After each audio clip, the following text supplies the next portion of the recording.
Isso é o show de edição.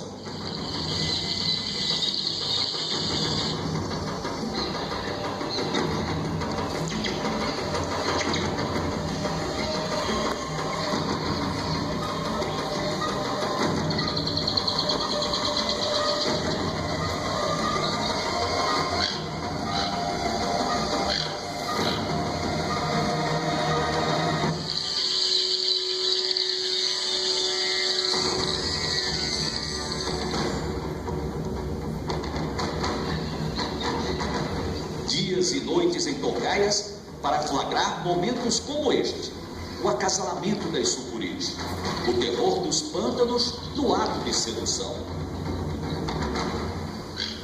Temos que passar por baixo da vegetação para encontrar o esconderijo da sucuri. Ela fica sempre no meio dos galhos e troncos caídos. Depois de tanto sacrifício, finalmente, o encontro com a sucuri. Primeiro, vimos um rabo. Depois, ela apareceu inteirinha na frente da câmera. Fez até careta.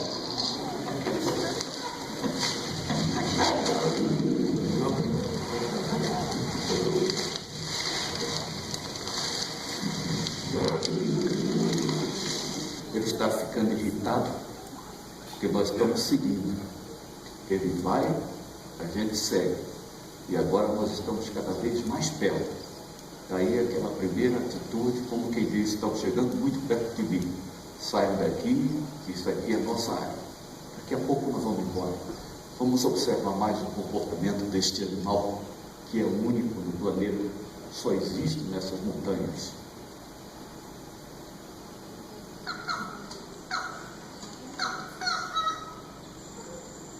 As vozes da floresta. Em tantos dias de caminhada silenciosa, acabamos ouvindo o mais misterioso dos cantos. Ele se esconde na parte mais fechada da mata. Encontrá-lo é o sonho de todos os seres humanos que andam pela floresta. Ouvi-lo é um privilégio. Ele tem o canto mais belo e harmonioso de todas as aves brasileiras. Diz a lenda que quando o Irapuru canta, até as outras aves calam. Vamos fazer silêncio agora, que ele está cantando.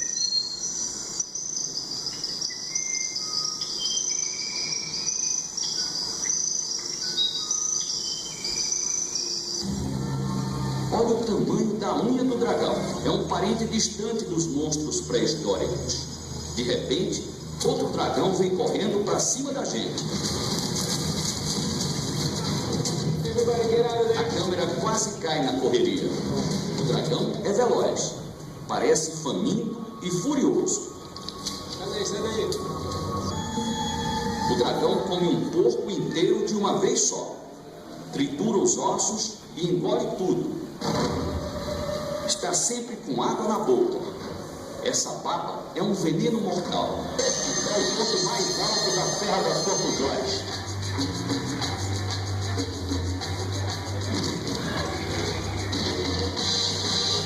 A partir daqui, depois dos primeiros incidentes, Sem capacete, sem saber descer de rapel.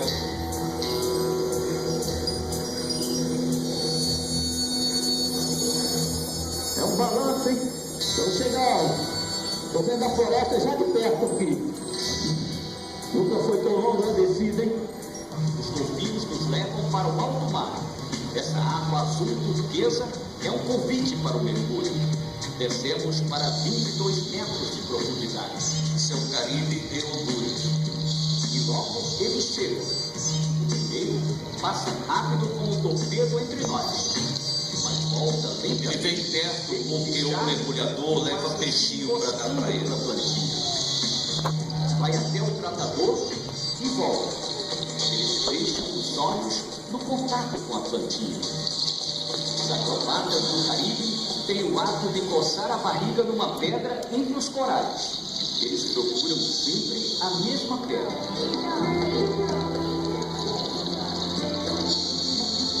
Gostam de ser alisados na barriga. Eu aproveito este momento de carinho.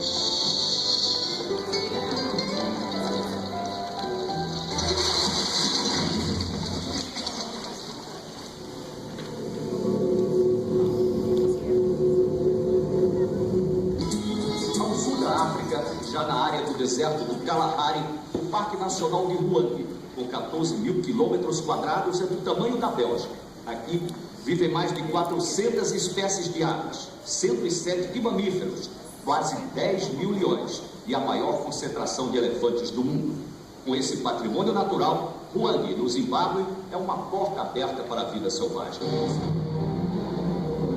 Os tubarões mais perigosos costumam ficar solitários, sendo passivos, grupos de no máximo 6. Os martelos são os mais agressivos, mas eles vivem em grandes cardumes. Difícil é saber se no meio de tantos tubarões, todos estão bem alimentados. Descemos mais um pouco para o encontro de tirar o fôlego. 100, 200, 300, não dá para contar. Veio na corrida de uma cachoeira bem no coração da floresta.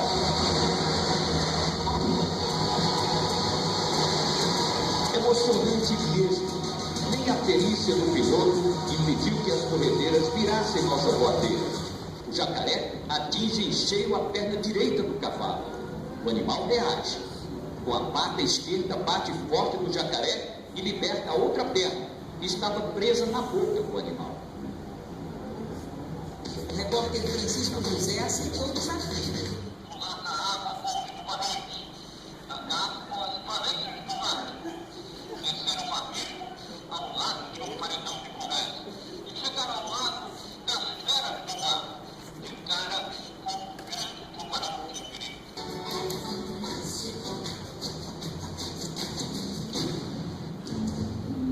Começa agora uma super aventura do projeto Globo Natureza no Fantástico.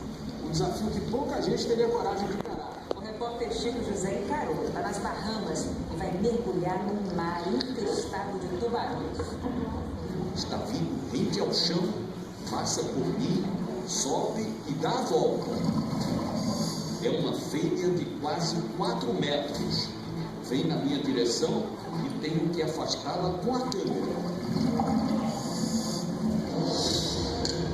A fome é tanta que tenta engolir até a câmera.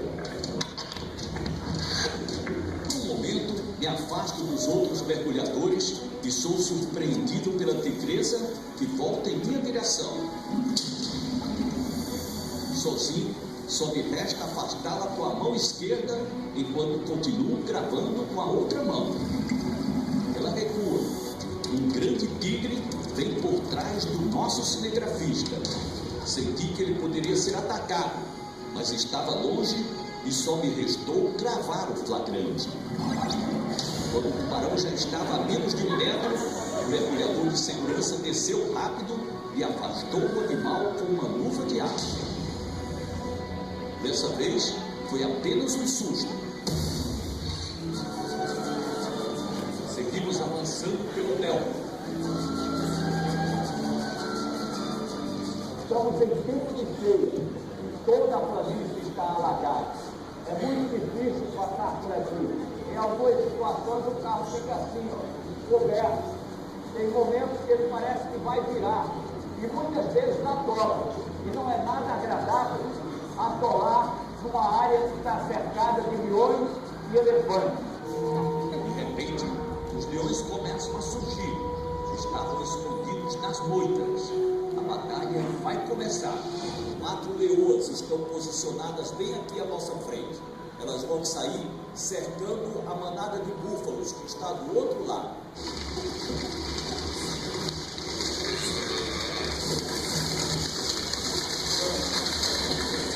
Duas leoas pegaram um pequeno búfalo. Mais uma vez, a reação dos adultos mais fortes é imediata. As leoas são afastadas e parece que o filhote está bem. Mas as leoas precisam conseguir alimento. Elas voltam ao ataque, dessa vez mais agressivo, e derrubam o mesmo filhote. Agora são 3 leoas arrastando a presa e mais uma por perto. Agora, os búfalos parecem prontos para reagir. 2 dos mais fortes partem para o confronto e afastam os leões.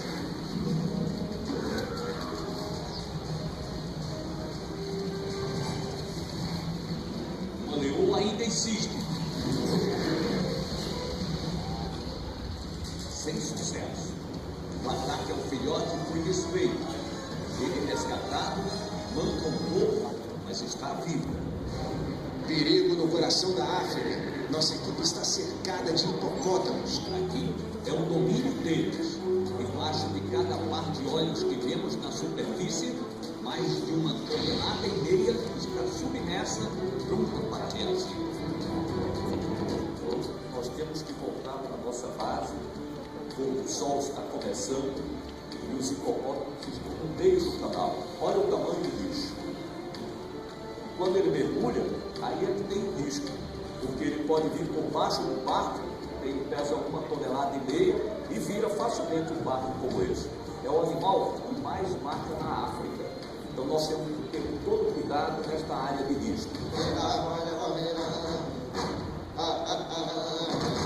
Essa é a matéria que foi finalista do Começa a mais longa maratona de rituais das comunidades indígenas do Brasil.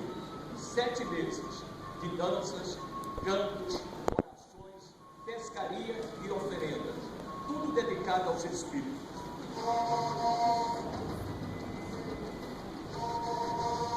É uma celebração que parece não ter fim.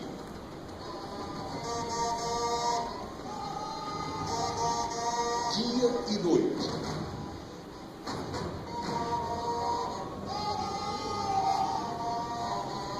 A gente tem visto, quando chega aqui e vê a altura, são 43 metros, correspondente a um edifício de 15 andares.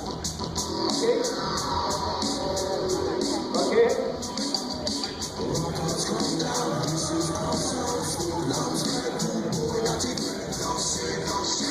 Que pena que não tocou na água.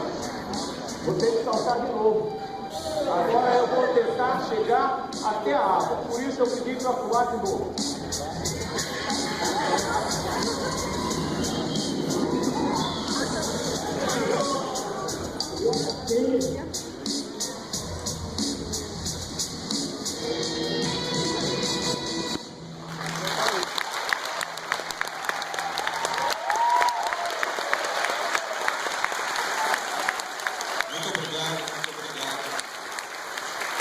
Vocês viram no início, falaram em mais de 2.000 reportagens. Aí deve ter o quê? 10 reportagens em pequenas amostras. E nós temos até coisas bem mais interessantes do que isso. Eu queria abordar também com vocês o aspecto de muitas coisas que acontecem durante a reportagem e a gente não, aquele fato não faz parte da reportagem.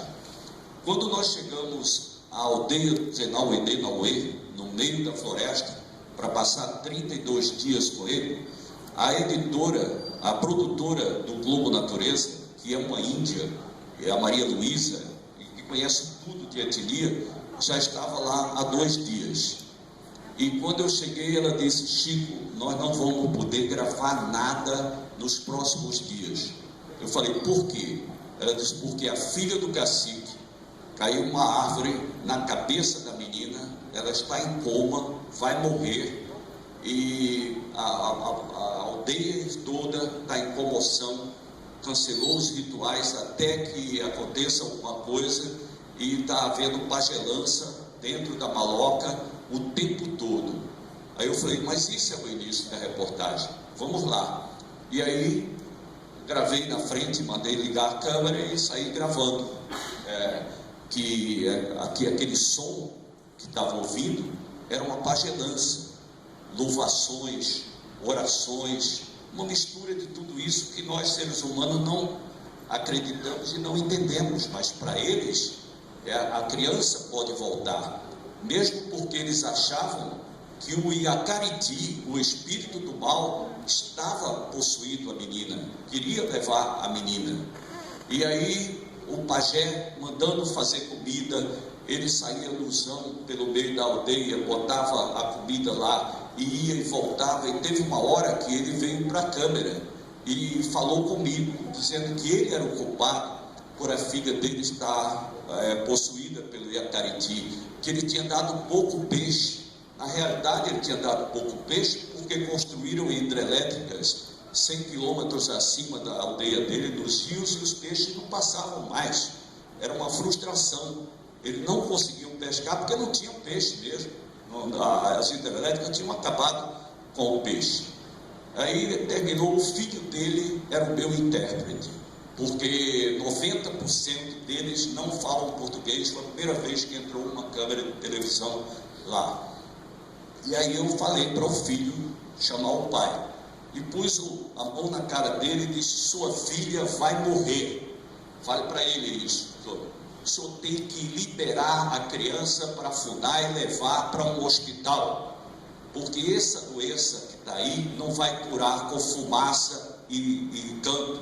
Tem que curar com medicamento e com tratamento médico. Ele não respondeu nada. Depois que o filho traduziu, eu senti lágrimas nos olhos deles. Ele entrou na maloca e 10 minutos depois o filho voltou e disse: menina, vai para o hospital. E aí o cinegrafista se posicionou, saíram 4 guerreiros deles, fortes, tudo com uma rede, levaram a menina, enrolaram a criança, botaram no fundo da canoa, motor de polpa. A mãe dela se jogou dentro da canoa, um filho pequeno e outro irmão dela que também falava português. E foram embora. A gente mostrou todo o drama da comunidade chorando, vendo o barco ir embora, principalmente do pai dela, que lavava as lágrimas com a água do rio, apavorado. A gente sentia, ele olhava para a gente assim, como se estivesse vendo a filha pela última vez. 5 horas da manhã, nós tínhamos montado nosso acampamentozinho na beira do rio, a 500 metros da aldeia. Nós levamos um geradorzinho, contratamos uma cozinheira, tudo isso feito pelo produtor, que é Maria Luísa. O gerador era para carregar as baterias durante aquele tempo. E aí chega o filho do cacique, vai lá na minha rede e diz: cacique quer falar com você. Pela maneira que ele falou comigo, eu senti que tinha havido algum problema. Então fui para o rio, tomei banho, escovei o dente, fiz barba, tudo no rio, vivendo como eles. Não tem chuveiro, não tem banheiro, não tem sanitário, não tem nada. Você tem que viver como os índios vivem lá. E eu fui andando com ele até a aldeia e disse: o que foi que aconteceu? Ele disse: menina não está sendo atendida em hospital. Como acontece no Brasil inteiro, sempre aconteceu. E aí foi a vez do cacique, que estava cercado por mais de 30 índios, botar a mão na minha cara, falar e ele traduzir. Ele está dizendo que confiou em você, que você disse que podia mandar a menina para o hospital, que a menina podia salvar com medicamento de branco, mas branco não gosta de índio, médico não atende índio. E ele ficava agitado falando isso e dizendo. Eu falei: mas como vocês sabem disso? Aqui no meio da selva. A menina foi ontem, ele disse: rádio de FUNAI.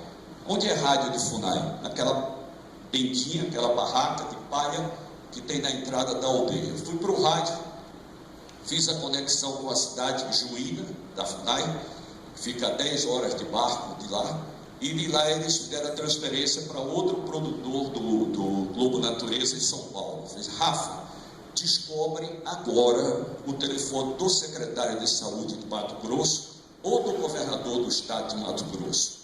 Um dos dois. Eu vou ligar para você em 15 minutos. 15 minutos depois liguei, aí o Rafa disse: falei com o secretário de saúde e ele disse que vai mandar buscar a menina. Eu falei: que nada, isso não existe, me dá o telefone. Eu liguei direto para o secretário. Um domingo, 7 horas da manhã, certamente ele já estava sendo acordado pela segunda vez, e veio irritado, dizendo: mas eu já disse que vou mandar buscar essa menina. Se o senhor vai mandar buscar a menina, como? Ele disse: eu vou mandar pelo SAMU. Disse: secretário, são 800 quilômetros de distância e estradas horríveis. Daqui que venha o SAMU até a cidade e volte, a menina vai morrer. Ele disse: o que é que você quer que eu faça? O diálogo foi exatamente esse. Eu estou colocando o mesmo diálogo no livro. Inclusive foi gravado. Ele disse: o que você quer que eu faça? Ele disse: quem é o secretário de saúde do estado? É o senhor ou sou eu? A menina está precisando de um avião já com neurologista e soro e tratamento dentro do avião, senão ela vai morrer. Aí ele disse, mas como é que eu vou arranjar um avião num domingo, tudo? Eu disse, secretário, vamos resumir o assunto. Eu estou gravando o Globo Repórter aqui, meu nome é Francisco José. Ah, me conhece, sim. Eu quero só lhe dizer que eu já tenho a abertura do meu programa, que é a menina sendo levada para o seu hospital. Vou dar 2 finais para o senhor. Um, que ela voltou toda bonita, tomando banho de rio, como ela fazia antes, tudo porque a sua Secretaria de Saúde cuidou dela. E a outra, mostrando que chegou o corpo da menina porque o senhor não deu atendimento. Escolha. Disse, vou mandar buscar agora mesmo. E aí mandou buscar a menina, e o final do Globo Repórter é eu na água com a garotada, porque eu estava íntimo de todo mundo, era amigo de todos, tomando banho de rio, a menina pulando, tudo feliz da vida, tudo. Isso não foi ao ar. Ninguém sabe disso. Até a diretora do geral, a Silvia Farias, que foi com a gente para Nova York, para o Lincoln Center, ela disse, Chico, se você conta a história da menina, você tinha ganho o prêmio, melhor do que a BBC, que também foi uma coisa muito dramática e merecia ganhar. Eu falei, não tinha como contar, porque eu me envolvi com aquele assunto. O jornalista não é para se envolver com aquilo que ele está fazendo. Eu já me envolvi outras vezes e não me arrependo, porque é uma forma de você, mesmo não fazendo parte da reportagem, você ajudar. Eu ficaria muito constrangido se aquela criança tivesse morrido e eu não tivesse dito a ele que ele precisava mandar a menina para tratamento. Eu só não esperava que não tivesse médico no lugar onde ela foi, que na cidade só tinha um ginecologista e um clínico geral que não resolvia o problema da menina. Então vamos falar um pouco agora sobre a evolução do telejornalismo. E a evolução maior foi tecnológica. Eu comecei trabalhando com película em preto e branco. Tinha que gravar no sertão, tinha que gravar no interior e mandar para ser revelado no filme e depois ser gerado pela Embratel na época para que a matéria fosse ao ar. Hoje nós trabalhamos com drone, trabalhamos com GoPro, trabalhamos com câmeras submarinas, no sistema HD, que dá uma condição perfeita de imagens. Então houve uma evolução extraordinária. Os microfones são perfeitos. Você tem o microfone de lapela que ninguém percebe que você está com o microfone. E naquela época, o destaque, eu contei para vocês que eu era repórter esportivo, depois vieram as reportagens investigativas. Então houve uma evolução muito grande. Por exemplo, vocês imaginam uma reportagem investigativa sem celular, sem WhatsApp, sem câmeras dos postes nas ruas, dentro das lojas que são assaltadas, sem as fontes da época que a Polícia Federal não chamava a imprensa para dar notícia, não, que a imprensa denunciava a Polícia Federal e eles ficavam à distância. Hoje a polícia chama a imprensa, a polícia fornece aquelas informações. Então, de uma maneira geral, as fontes evoluíram, a forma de fazer a reportagem, o jornalismo investigativo no passado, você tinha que botar a cara. Nós denunciamos, por exemplo, o Sindicato da Morte na Paraíba, e eles ficaram presos até a morte. O chefe ficou preso até a morte, eram todos policiais, a partir do supervisor policial em Campina Grande. Todos eles foram julgados. Hoje você tem as redes sociais que de uma certa forma concorrem, mas ajudam muito a fazer o telejornalismo, dão informações, são da maior importância.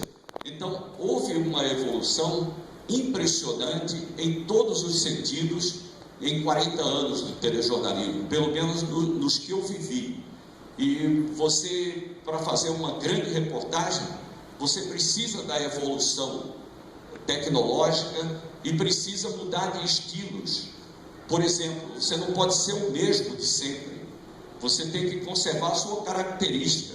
Sua maneira de falar, que a minha é a mesma desde o dia que eu entrei lá, é um sotaque misturado de um garoto de 11 anos do Ceará, com toda a existência em Pernambuco. Jamais recusei, jamais aceitei viver em outro lugar que não fosse do Nordeste. Até no meu contrato eu tenho cláusula que minha residência é Recife, porque eu adoro trabalhar no sertão, e nós tivemos um exemplo desse avanço da tecnologia, porque antes, quando eu fazia seca em 1982, que foi o maior período de seca do Nordeste, morriam as pessoas naquela época. Eu chegava na maternidade de Oricuri e a criancinha que nasceu já nasceu morta, porque a mãe era desnutrida.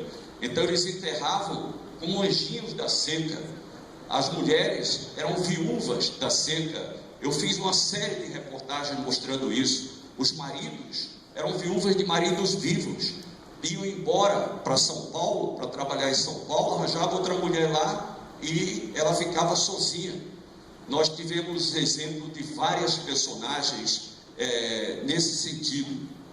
Então, a evolução daquele tempo em que eu escrevia na página de caderno, ficava na estrada esperando que passasse um ônibus para Recife, para dar com a mão. Eles viam o carro da Globo, parava, davam dinheiro para o motorista: por favor, leve essa lata de filmes que eu vou ligar para ir apanhar na rodoviária. Dava o número do ônibus, o nome do motorista, e iam apanhar o filme. Então, recentemente, 3 anos atrás, eu fiz no mesmo sertão uma série de reportagens pelos céus do Brasil. Eu tinha um balão, que eu não podia nunca pensar naquela época de preto e branco, que um dia eu ia ter um balão. Eu tive uma grua de 30 metros, que é a maior grua que existe. Essa grua de Minas Gerais, veio um caminhão com 4 pessoas para trazer a grua, montar e fazer a imagem do vaqueiro correndo pela toda. Eu tinha 2 cinegrafistas que são considerados 2 dos melhores cinegrafistas de toda a Rede Globo. Um agora é correspondente em Nova York, o outro é do Rio de Janeiro. Nós tínhamos o Globocop, nós chamei o helicóptero. Então, toda uma infraestrutura para fazer um programa bem diferente daquele que eu fazia, escrevendo à mão no caderno e mandando a lata para ser revelado em Recife. Eu até tenho uma lição muito grande dessa história de escrever no caderno e mandar a lata de filme. Meu grande ídolo no início da minha carreira era Lucas Mendes, que eu sempre considerei o melhor texto da televisão brasileira. E eu achava que um dia eu ia ser como Lucas Mendes. E comecei a fazer um texto poético, diferente, como eu achava que poderia ser. Se Lucas Mendes fosse fazer aquela matéria, talvez ele escrevesse daquela maneira. E aí eu estava lendo aqui no caderno, e o motorista olhando para a minha cara: o que está olhando? Eu não estou entendendo nada do que você está falando. Aí eu falei: você não está entendendo? Eu disse: não. Rasguei, fiz outra, aí li, e disse: agora eu entendi tudo. Ali eu tive uma das maiores lições da minha vida, porque eu concluí que eu tinha que ser sempre Chico José, nunca Lucas Mendes. Eu tinha que falar do meu jeito nordestino. Já tentaram mudar, a Globo tentou mudar no início, uma fonoaudióloga carioca, que é uma sumidade, Glorinha. Eu tinha aula na casa dela, e ela diga: ô linda, e eu falava: ó linda, ô linda, ó linda. E ela chegou para a direção e disse: ele não vai mudar. Já me disse que não vai mudar. A maneira dele falar tudo. Quando vieram perguntar por que eu não estava falando direito, eu disse: não, eu falo direito. É que na minha terra fala assim. Eu entrei em 76 na Globo, em 78 eu fui para a Copa do Mundo na Argentina. Peguei a cidade de Rosário, e a gente fala Rosário, eles queriam que falasse Rosário. Eu falei: eu não vou falar assim, além de ser muito afrescalhado, eu não vou falar desse jeito, porque o que as pessoas lá da minha terra vão pensar? Esse cara daqui saiu falando Rosário, agora porque está na Argentina não vai falar. E o senhor Armando mandou dizer que se você não falar direito, ele te manda embora. Eu disse: eu já vi o horário dos voos, 11 horas tem um voo para ir embora. Eu vou embora. É para fazer o treino da seleção argentina, ou eu vou embora? Não, fica aí. Aí eu falei, mandei um recado desaforado para eles e eles ouviram que meu jeito de falar, e ali eu comprei a minha independência. Nunca mais, depois no final da Copa, eu é que falei pelo grupo todo, com a condição de no fim dar a deixa. Rosário, Copa 78. E eu falei isso e ele brincou comigo que eu tinha feito um trabalho muito bom, eu invadi estádio, eu pulei o muro do estádio para fazer treino para a seleção que ia fazer a estreia, coisas que não são normais no dia a dia. E o Armando disse, por que você quer ter as aulas com Glorinha? Eu disse, ter as aulas eu quero, ela está me dando uma condição de narrar bem uma reportagem, mas mudar a minha maneira de falar. Como é que você quer ter um jornal nacional com sotaque, o nordestino falando com sotaque carioca? Ele disse, você tem toda a razão.